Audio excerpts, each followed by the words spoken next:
Yeah. Well, wait, what about when this happened? What did that mean? And how did this go about it? And so they were really ill-informed about their own kind of birth process. And a lot of that is because people don't think, it's sort of like if you say to a teen, somebody had, a heart attack, you're going to assume that they know what that means, and they're going to pretend that they know what that vocabulary means.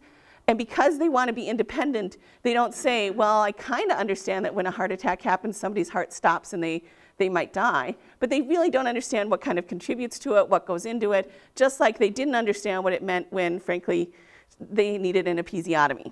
And the doctor talked about that. Do you see what I mean? So there's that sense of they want that independence, so they don't tell you what they don't know. There's also an increased influence of peer groups, which I think is probably so basic for most everyone to kind of believe that that's the case.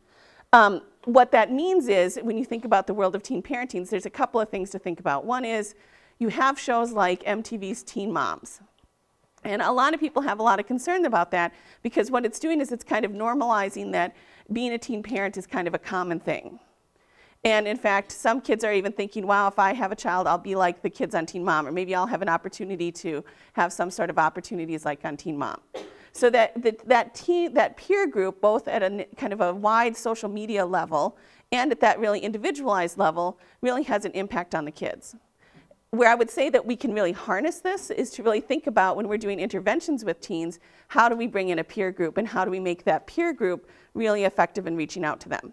So for example, if you're in a housing program and you have multiple teen parents, how do you bring them together in a way that helps them to learn things like cooperation, or shared babysitting, or helping them? I've seen our teens confront each other in a way that adults never could about supervising their kids.